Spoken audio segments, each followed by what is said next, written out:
कह सकते हैं मंत्री भी मीनाक्षी लेखी थी, उनको भी बदल दिया गया है। तो ये एक बड़ा बदलाव सबसे ज्यादा दिल्ली में ही दिख रहा है, क्योंकि यहां पर आम आदमी पार्टी और कांग्रेस का गठबंधन एक चुनौती है। बिल्कुल, तमाम चुनौतियां, परफॉर्मेंस, तमाम चीजों को देखते हुए फीडबैक के हिसाब से ही अंजना ये फेर बदल किया गया है। हालांकि मीनाक्षी लेखी और कई नाम, हर्षवर्धन का नाम भी पहले से लग रहा था कि इनको बदला जा सकता है, क्योंकि बहुत सारे कारण थे परफॉर्मेंस को लेके, कार्यकर्ताओं के फीडबैक, तमाम कारण थे। और जो गठबंधन हुआ है आम आदमी पार्टी और कांग्रेस का, वो तमाम विश्लेषण करने के बाद ही, एनालाइज करने के बाद ही, सिचुएशन को देखते हुए दिल्ली में 4 कैंडिडेट को बदला गया और सुषमा स्वराज की बेटी बांसुरी स्वराज को पहली बार मैदान में उतारा गया। पहला चुनाव है उनका, ना विधायकी का चुनाव लड़ा, ना लोकसभा का चुनाव लड़ा। उनकी मां सुषमा स्वराज जरूर यहां से चुनाव लड़ी थी, मुख्यमंत्री रही हैं दिल्ली की, लेकिन इन नए चेहरों में अगर देखा जाए, पूरा ओवरऑल लिस्ट की बात की जाए अंजना, दिल्ली के साथ साथ यूपी में भी कुछ चेंजेस किए गए, लेकिन उम्मीद के मुताबिक उतने चेंजेस नहीं किए गए बाकी स्टेट्स में भी। लेकिन इसमें अगर पूरी लिस्ट को देखा जाए 195 की, महिलाओं को, युवाओं को और जातीय समीकरण, इनको तरजीह दी गई है। 50 साल से कम के उम्मीदवार अगर बात की जाए, 47 उम्मीदवारों को उतारा गया है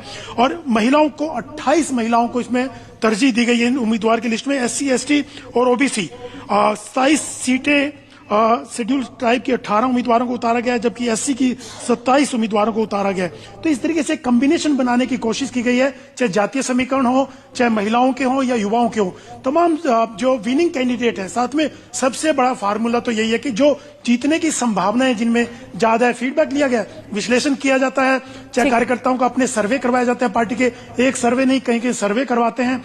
तो तमाम चीजों को देखते हुए, चाहे वो दिल्ली हो, यूपी हो या बाकी स्टेट्स हो, उनको उनके हिसाब से ही उम्मीदवारों का चयन किया गया है और पार्टी उसी हिसाब से जो 370 और 400 पार का एनडीए का लक्ष्य है, उसको देखते हुए पार्टी ने एक एक सीट के ऊपर पूरी ताकत झोंकने की कोशिश की। एक सीट को पूरा इन्होंने उसी तरीके से उम्मीदवारों को उतारा गया, क्योंकि एक एक सीट के लिए बहुत क्रूशियल है।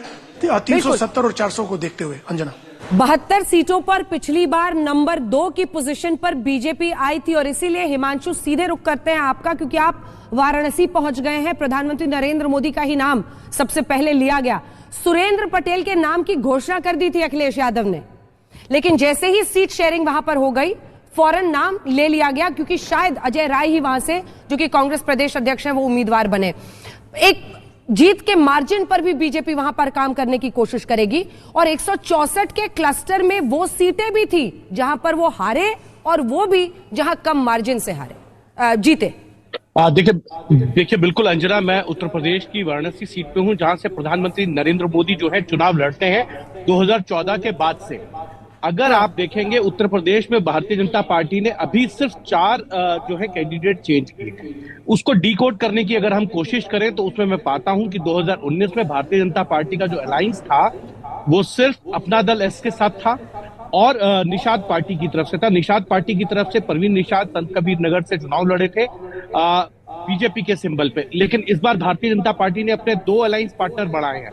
आरएलडी जैन सिन्हा यानी पश्चिमी उत्तर प्रदेश और ब्रज क्षेत्र में जो जाट मतदाता हैं उनको रिझाने के लिए, दूसरी तरफ जो है राजभर नॉन यादव ओबीसी को रिझाने के लिए जो है पूर्वी उत्तर प्रदेश के अंदर। अगर आप 2022 का विधानसभा चुनाव देखेंगे तो भारतीय जनता पार्टी सबसे ज्यादा स्ट्रांग जो है ब्रज और पश्चिमी उत्तर प्रदेश में थी, लेकिन जैसे जैसे चुनाव जो है फेज वाइज आगे बढ़ता गया, वैसे वैसे भारतीय जनता पार्टी का जो जीत का रेशो था वो कम होता चला गया और ईस्ट पूर्वी उत्तर प्रदेश में जाके है वो बिल्कुल इक्वल पे आ गए थे। इसीलिए राजभर को लेके आए, दारा सिंह चौहान को भी वापस लाना पड़ा। तो कहीं ना कहीं जातीय समीकरणों को साधने की और ये कहें कि आप सोशल इंजीनियरिंग उसको साधने के बाद भारतीय जनता पार्टी ने अभी भी 4 ही उम्मीदवार बदले हैं। लेकिन उम्मीद है अभी, क्योंकि मेनका गांधी है, वरुण गांधी है, वीरेंद्र सिंह मस्त हैं, तमाम ऐसे नाम हैं। मछली शहर है जिसका मैं पहले भी जिक्र कर रहा था, बीपी सरोज 181 वोटों से चुनाव जीते थे। तो ऐसे अभी बहुत से नाम हैं जहां उम्मीदवारों के नामों की घोषणा होनी है और वहां चेंज हो सकता है। उत्तर प्रदेश रोमांच बरकरार है, आप कह रहे हैं, 2 से बढ़ा के 4 अपने। जी बिल्कुल हिमांशु, रोमांच बरकरार है, क्योंकि सुल्तानपुर, पीलीभीत, मेनका गांधी, वरुण गांधी, इन सीटों पर क्या होता है इस पर सबकी नजर रहेगी। हमारे साथ संजय कुमार जी भी मौजूद हैं। अभिषेक, छोटा सा एक जल्दी से रिएक्शन आपसे ले लेते हैं, फिर राजनीतिक मेहमानों की तरफ चलेंगे।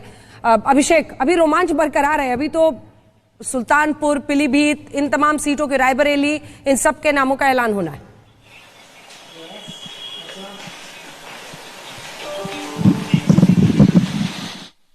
47 लोगों को रिपीट किया गया है 51 में। तो बाकी अभी जो बचे हैं तकरीबन 23 सीटें जो बीजेपी को अनाउंस करना है, ये रोमांच ही हो सकता है, क्योंकि माना ही जा सकता है कि इसमें से कुछ लोग बेशक रिपीट हो जाएं, लेकिन कहीं ना कहीं होल्ड पर हैं। और इसमें से 23 में से ज्यादातर लोगों पर ये तलवार लटक रही है कि क्या ये रिपीट होंगे या फिर इनकी जगह बदला जाएगा। और उसमें आप देख लीजिए मेनका गांधी हैं, वरुण गांधी, ये भी दिलचस्प है, मनोज तिवारी, रवि किशन, निरहुआ और अब पवन सिंह की एंट्री हो गई आसनसोल से। जी गजब है। मतलब हम भाषा का भी अंत्योदय कर रहे हैं, हमने भाषा का अंत्योदय करत बानी, एमे का प्रॉब्लम बा? नहीं के प्रॉब्लम काहे के लिए, हम लोग तो समझने की कोशिश कर रहे हैं कि बदल बदल के नए नए चेहरे, कुछ स्टार फैक्टर, कुछ ऐसा जी चमक धमक हो जाए, फिर वो आपके स्टार प्रचारक बन जाए, फिर हर जगह जा के गाना गाते रहें, तो ये सब भी अच्छा आप लोग इस्तेमाल कर लेते हैं। उस पर मेरी टिप्पणी थी। कुल मिलाकर आपको क्या लग रहा है? नहीं वो बड़ा सवाल पर अब आइए। भोजपुरी भाषियों का झंडा लहराना भी जो है शुभ लक्षण है। ठीक है, पवन जरा पवन सिंह से पवन खेड़ा पर आते हैं। वो आपको घेर रहे हैं। पवन खेड़ा जी ने पूरे लाइव में यही कहा कि आप लोग जवाब दीजिए कि 4 ये जो एमपी आपने दिल्ली में बदल दिए हैं, तो उनके काम से जनता नाराज होगी। मतलब 5 साल उन्होंने जनता का कोई काम किया नहीं, तभी तो आपको बदलना पड़ा। जी अंजना जी, दरअसल पवन खेड़ा जी और कांग्रेस की शिकायत आपने दिल्ली में बदल दिए हैं, तो उनके काम से जनता नाराज होगी। मतलब 5 साल उन्होंने जनता का कोई काम किया नहीं, तभी तो आपको बदलना पड़ा। जी और यूपी में 4 ऐसी सीटें जहां वो हारे थे, वहां पर उम्मीदवार बदले हैं। यानी उन्होंने बाय एंड लार्ज अपने सिटिंग एमपीज पर भरोसा जताया है। शुक्ला जी, हम बैठे हैं, हम भागे नहीं है, काहे परेशान है आप?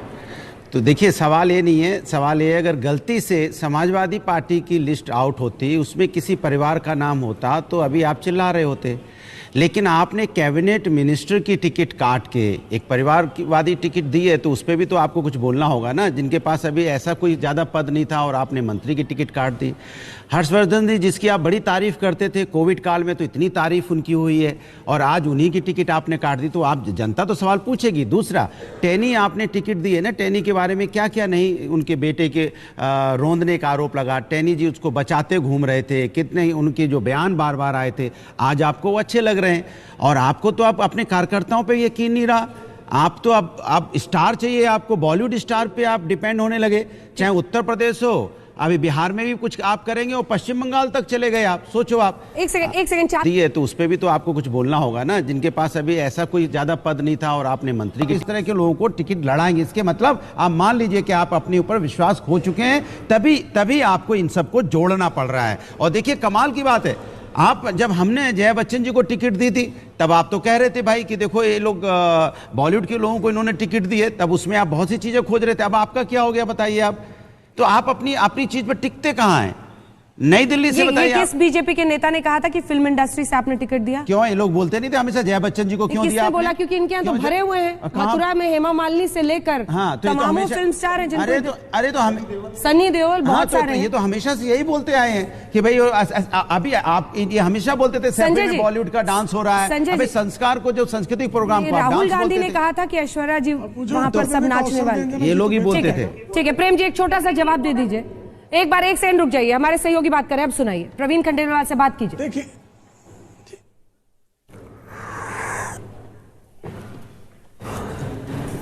चांदनी चौक सीट से बीजेपी ने confederation of all India traders के महामंत्री प्रवीण खंडेलवाल को लोकसभा चुनावों के लिए अपना उम्मीदवार बनाया है। कितनी चुनौती है सर इस बार? कोई चुनौती नहीं है। प्रधानमंत्री श्री नरेंद्र मोदी के नेतृत्व में हम दिल्ली की 7 सीटें जीत रहे हैं, देश में सरकार बना रहे हैं, अब की बार 400 पार। मुद्दे क्या क्या है? मुद्दे भाजपा नेतृत्व जो तय करेगा उन मुद्दों को लेकर के हम कॉन्स्टिट्यूएंसी के हर मतदाता के पास जाएंगे और उन्हें बताएंगे मोदी गारंटी क्या है और पिछले 10 सालों में प्रधानमंत्री जी ने और सरकार ने जो काम किए हैं, एक एक काम हम लोगों को बताएंगे, जिससे कि और आने वाले 5 सालों में किस प्रकार से भारत का भविष्य सुनहरा होगा, उसकी चर्चा सब लोगों के साथ मिलकर के करने वाले हैं। व्यापारी संगठन से आप आते हैं, तमाम व्यापारियों के अलग अलग मुद्दे हैं, क्या उन मुद्दों को भी उठाएंगे? देखिए, न केवल व्यापारी बल्कि चांदनी चौक के रहने वाले हर व्यक्ति के साथ उसके मुद्दों को हम सुलझाएंगे और ये हमारा वचन है। इंडिया गठबंधन सामने है, वो बेमेल गठबंधन है, वो किसी प्रकार का गठबंधन नहीं है। वो पहले एक दूसरे को कोसते हैं, बाद में अपनी राजनीतिक आकांक्षाओं को पूरा करने के लिए हाथ मिला लेते हैं। चोर चोर मौसेरे भाई, उनका फरेब जाल दिल्ली के लोग जान चुके हैं, लिहाजा उसमें कोई फंसने वाला नहीं है और दिल्ली में 7 सीटें हम जीत रहे हैं। चलिए, बहुत बहुत शुक्रिया बातचीत करने के लिए। प्रवीण खंडेलवाल, जिनका साफ तौर पर कहना है कि दिल्ली की 7 लोकसभा पर बीजेपी जो है वो अपनी जीत जो है वो दर्ज कराएगी। बीजेपी अपने मुद्दों को, व्यापारियों के मुद्दों को और दिल्ली के जितने भी मुद्दे उन सबको उठाकर जनता के सामने रखेगी। कैमरा पर्सन अजीत सिन्हा के साथ सुशांत मेहरा, दिल्ली, आज तक। तो सुशांत हमारे सहयोगी प्रवीण खंडेलवाल से बात कर रहे थे। एक व्यापारी हैं और सक्रिय काफी दिनों से वो बीजेपी की तरफ से ट्रेडर्स एसोसिएशन में थे, लेकिन ये वो सीट है जहां पर डॉक्टर हर्षवर्धन ने जीत पिछली बार पाई थी। इस बार उनका टिकट काट दिया गया है और प्रवीण खंडेलवाल को